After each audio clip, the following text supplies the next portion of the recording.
remember how long, guess I always been this way, running 90 miles a minute all night and day, doing things that'd kill a lesser man or get him locked up tight. Never meant to hurt nobody, no I ain't like that, just trying to make my way any way I can. There's a lot of folks out there wanna slow me down, make me act right. I'm Jim Weiser, I'm from Louisville, Ohio. Co-owner of D-Team Racing, Stripper Glitter. I guess I got interested in racing when I was like a little kid. My grandpa always had cars and grew up, you know, helping him carry tools out there and having him yell at me to hold the flashlight. And it was pretty much what got me into it. And then in high school, you know, destroyed 4 or 5 cars, learning how to try to street race, I guess. And then I bought my first Fox body. It was an 89, 88 GT, complete shitbox. Probably shouldn't have had it. I think it was 19. Ended up hitting a telephone pole with that. And then I've wrecked a lot of those, by the way. I don't know if you guys are aware, but I've wrecked a lot of Fox body Mustangs. And then I kind of got some responsible cars and little Hondas and stuff. And then I got a little older and I bought my maroon Fox body probably, 6 years ago? And it was a stick shift nitrous street car, just a cruiser. And then I started getting more into wanting to race, and that's how I met Mike, actually. One of our buddies called me, and it was like 11 o'clock on a Saturday night. And they were like, hey, I got a dude in 69 Camaro that wants to street race. You want to race him? I guess. Like, my wife's pissed. She's like, you're going to go out and we're in bed. Like, I'm not going to not go race somebody. They want to race, we're getting it. So I got in the car and went out and met Mike at this church in the middle of nowhere, and we ended up racing like 5 or 6 times down 62, and that was pretty much it. And then it turned into, you know, didn't make enough power, needed to put more power in it, so we turboed it, and then built the setup that's in my other car now, put it in that car, and then if anybody knows me or has been around for the last couple of years and knows what happened to that car, we went down to Streetcar Takeover 19. Was that 19? 2018 or 2019? It was 18. It was 18. Yep. 2018. We went down to Columbus. We had just started working with Chase and Justin, helping them out with Streetcar Takeover, and we got done with that event. And there was a cash day, so we all met in the parking lot there, and I think it was me and Kevin Hamner drew each other, which is ironic because he lives like an hour away from me, and we drove through Columbus to race each other. And we were the second pair down, and I obviously didn't have my tune-up in it right, and shifted in a second, got loose, hit a fire hydrant, and that was the end of that car. So now we got a 88 coupe, same setup in it, just actually bought a power glide for it, so work on getting that together and hopefully do some racing this year. I've been watching everybody else race for the last 3 years. I'd like to do some myself, so that's me, pretty much. Mike Batdorff. I'm co-owner of D-Team Racing and Stripper Glitter. I started getting interested in racing when I was 15. My father, he had a 69 Camaro in the garage. It was a shelf. That's all he had was parts on it, and it didn't run or nothing. So I was like, hey, for my 16th birthday, why don't we start working on this thing, and you know, so I can enjoy it. And he says, not a problem. So we started working on that thing daily until she finally ran. I got to take it to Magnolia, run it. It ran like a 9.2 something. I thought I was like, I just couldn't believe it. I'm like, man, this thing's fast as crap. Well, I was getting gapped everywhere. So here we are, souping it up, put nitrous on it. It actually started getting pretty competitive until I started eating just rear ends. And I'm like, yeah, you know what, it's too nice of a car to butcher up. So I ended up buying a 93 Camaro, which I got from Kansas City. Only paid like $250 for this car. It was mint. I don't know how I found such a deal, but it did. And I put a pretty big small block in it and put nitrous on it. It ran like a 1090 or something its first pass. And I'm like, man, this is all right, you know. I'm kind of liking it. Well, you know, the speed bug got me, and I just kept on putting money and money and money in it. And here we are now. It's still a small block Chevy with a big single and probably triple the amount of horsepower I've ever had or need. And we're gonna definitely come out and race this year. We always had a rule that, as a promoter, that you should never race in your own race. Well, this year we're gonna break it, and I'm gonna try to do some racing, because that's what I really enjoy. Come out and maybe win an event or two and see what happens. Mr. Chris? Hi, I'm Chris Lane, also co-owner of D-Team Racing and Strip Rotor Traction Compound. I do a lot of the dealer sales and sales in general for the company and inquiring dealers. I don't really know how I started into cars, because when I grew up when I was younger, I was into big old semi-trucks. And I had a fascination with wanting to be a semi-truck driver and owning a semi-truck in my life. And I don't know how I went from wanting a semi-truck to wanting a sports car, or a race car, as you would say.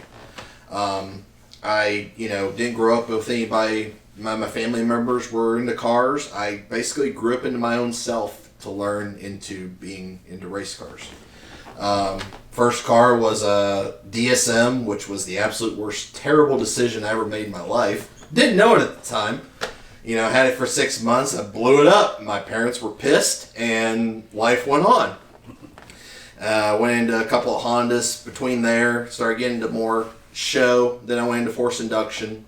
Got out of that. Went into V8s. Wanted a V8 car. Wanted an LS car really, really bad. So I had a couple of those. I've had a couple of Corvettes here and there. I've not really done a lot of drag racing. I've done a lot of something that a lot of people like to call roll racing, which a lot of people don't like, because they think roll racing's bad. I enjoy it. I promote the crap out of it, even though a lot of people hate it.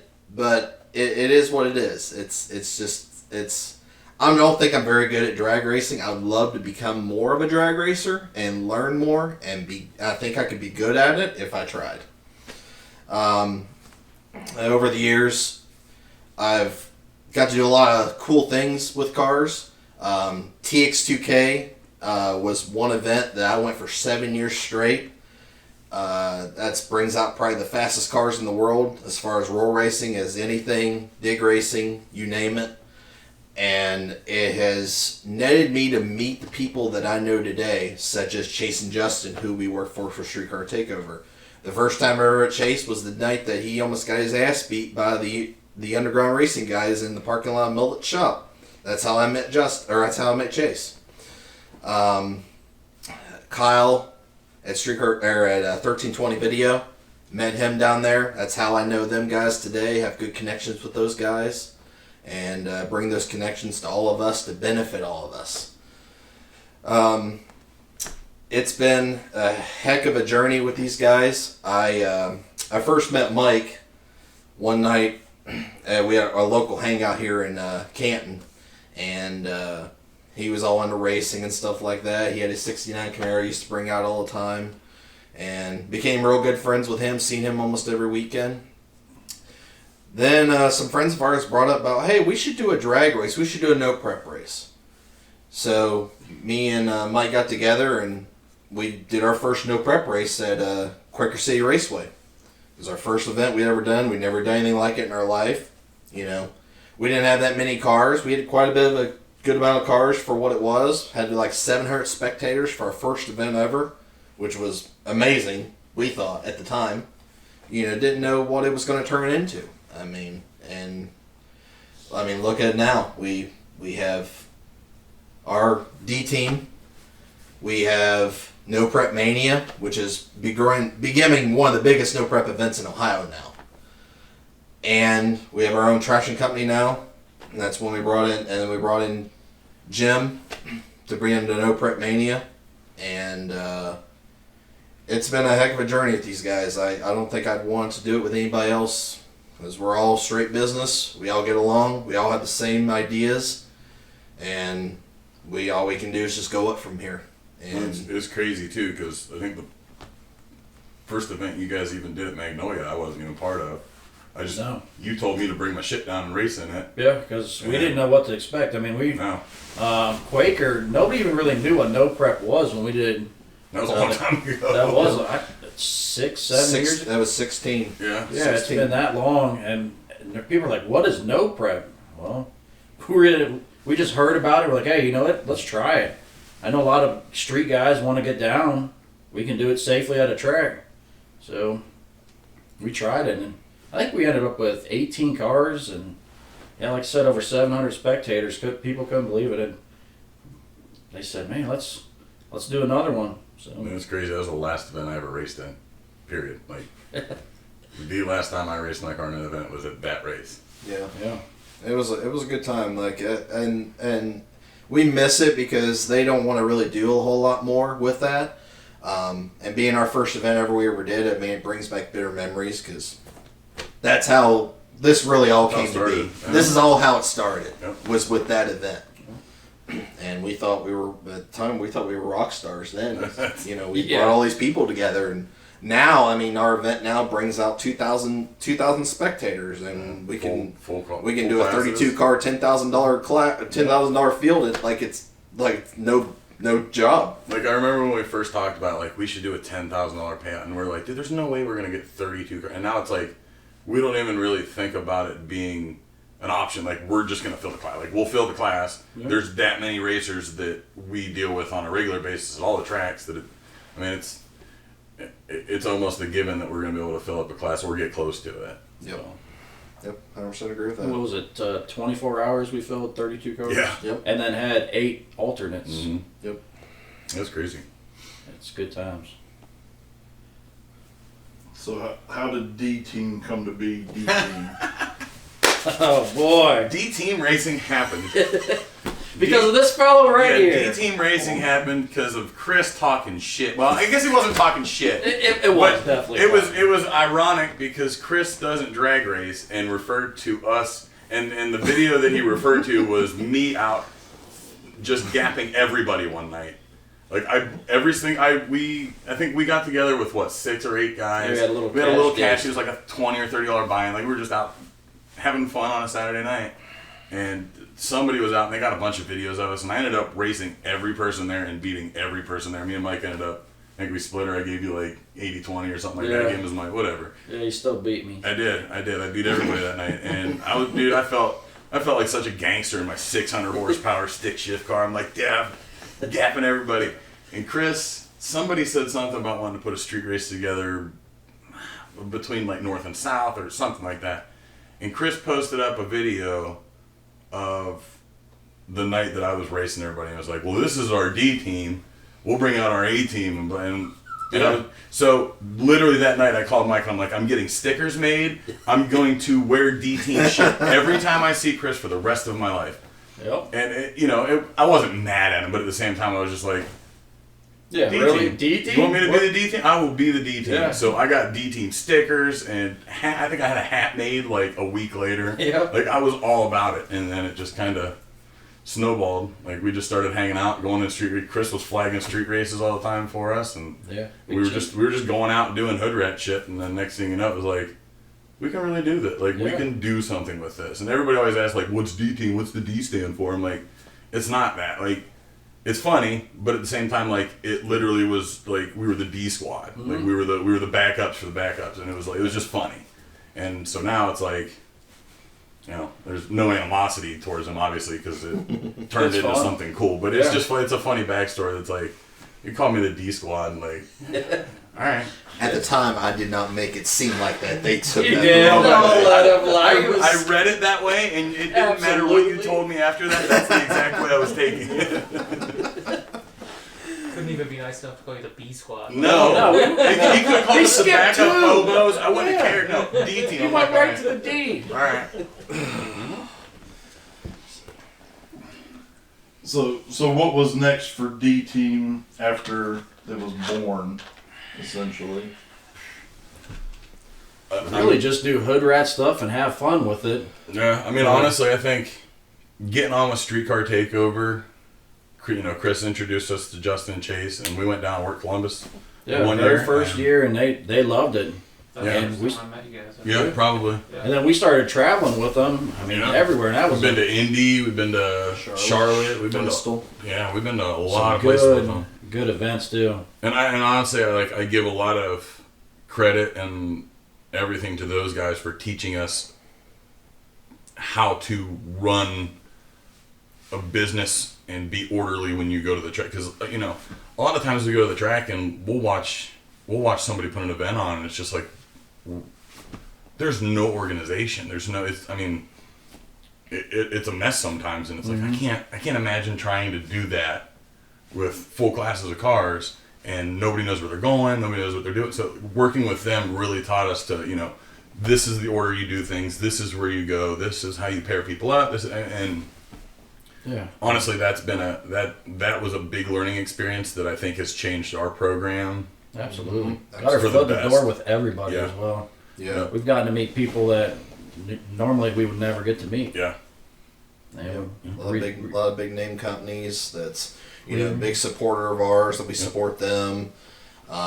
It's just been I don't think we anticipated D Team being the way it is now. I anticipated it being a joke that I could poke fun Chris on. Yeah. That's what I anticipated it being. Like we were just a group. We were the D Team group. Mm-hmm. Like we'll go out, we'll race. We're a part of the D. Like I would have never expected that we would be out, traveling country, street car takeover, holding our own events, traveling to other people's events, running people's events. I would have never thought that in a million years. That's what this would have turned into. Yep. 19 and 20 were the 2 years that I think we really broke out and grew our company and our team. Like we went from like, oh, we're gonna have a race to we have something to do every other weekend, and it's been like that for 2 years. Yep. So this year we're trying to not put on 40 events for everybody else.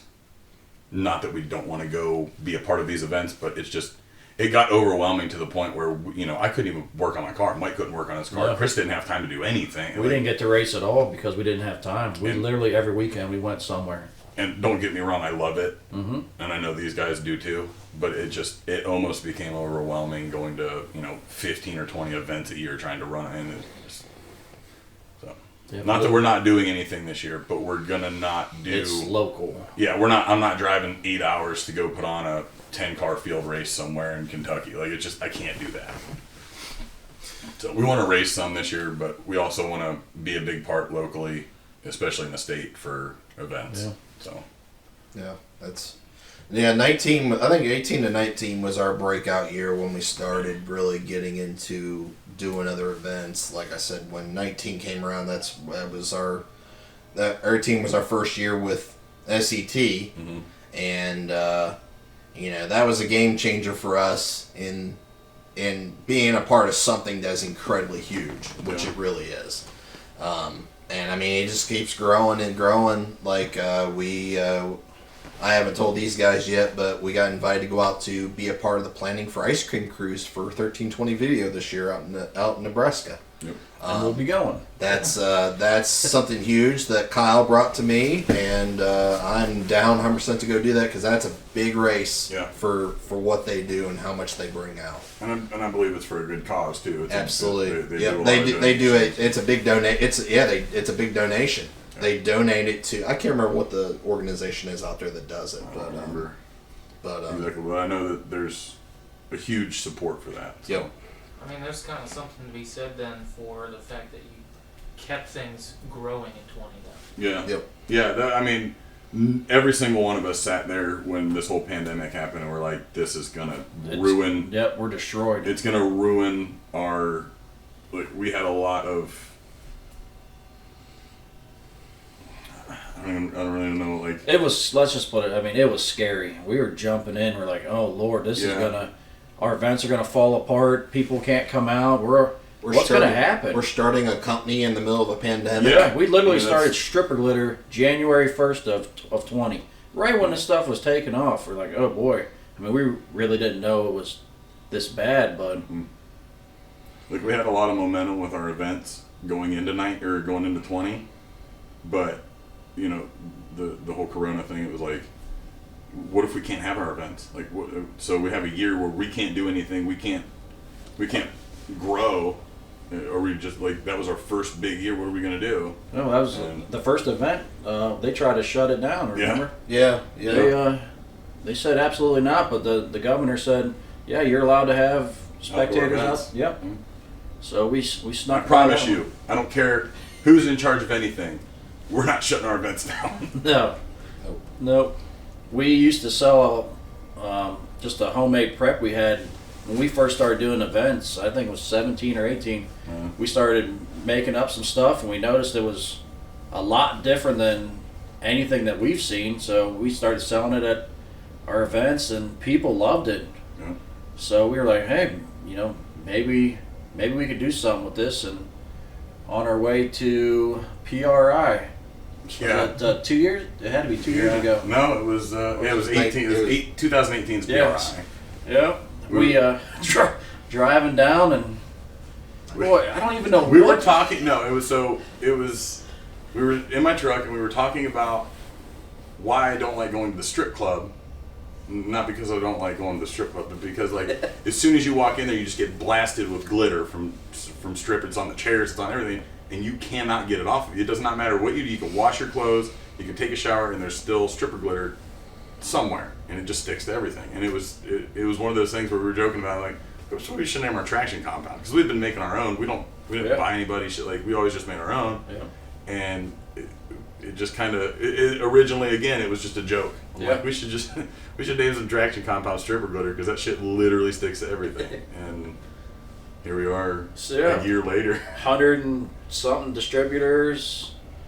We tested it. We bought everybody's traction compound out there, and we put it through a test. And I mean, ours definitely come out ahead from the test we did. Yeah, it was just fun doing it though, and I mean, I can't believe how much it's taken off. We got dealers in Arizona, California. I mean, everywhere. Yeah, we got people. I mean, always looking for. And it's more crazy though. when we're shipping stuff out. I go through the orders and I'm looking at addresses and I'm like.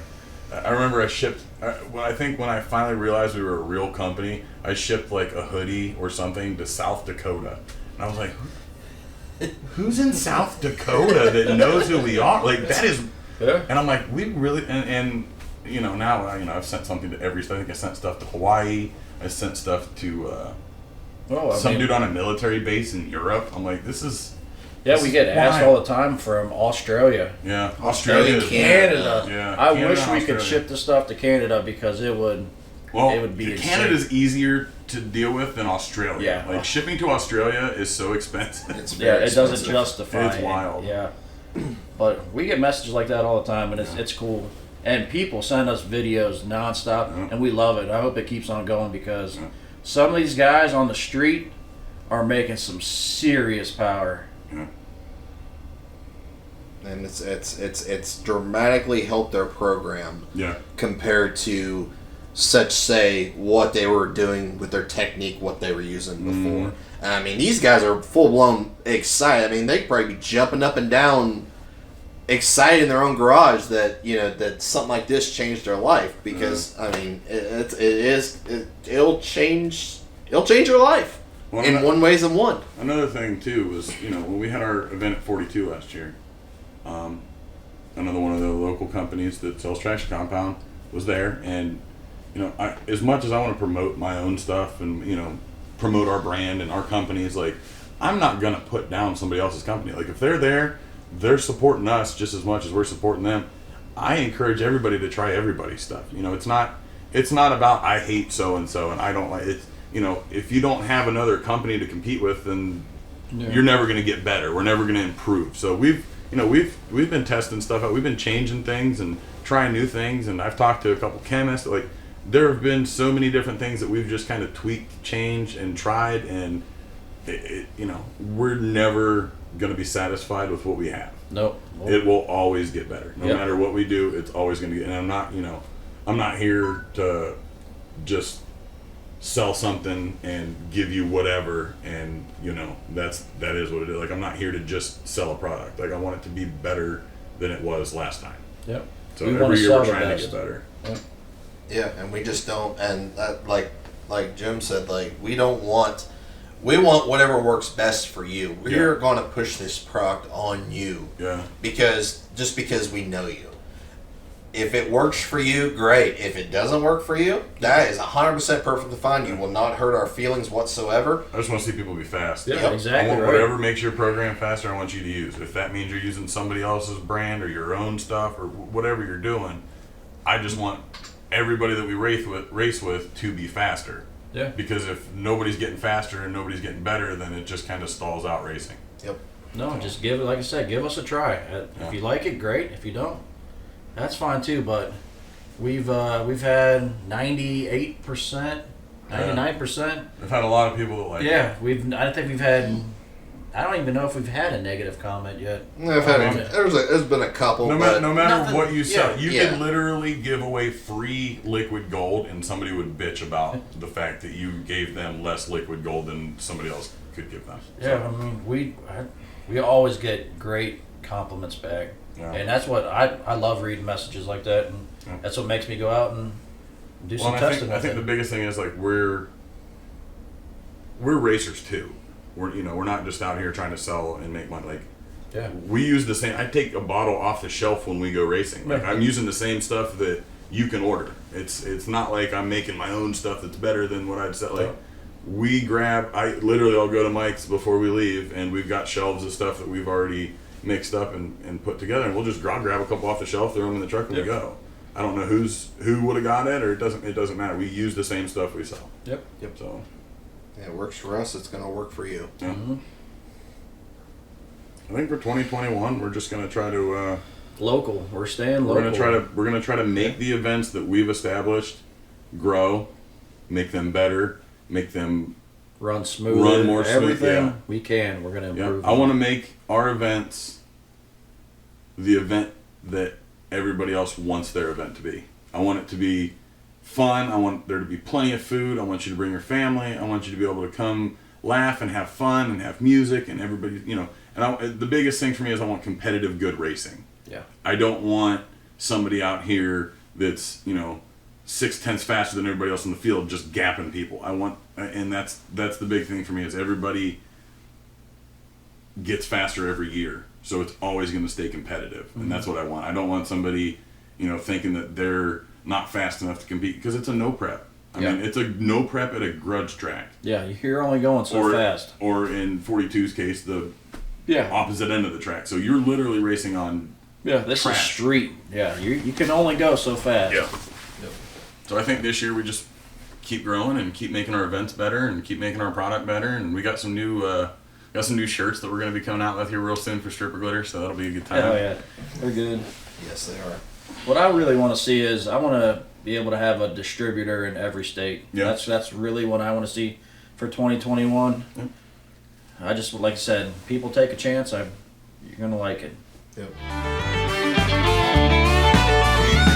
Yeah, remember how long? Guess I always been this way, running 90 miles a minute all night and day, doing things that'd kill a lesser man or get him locked up tight.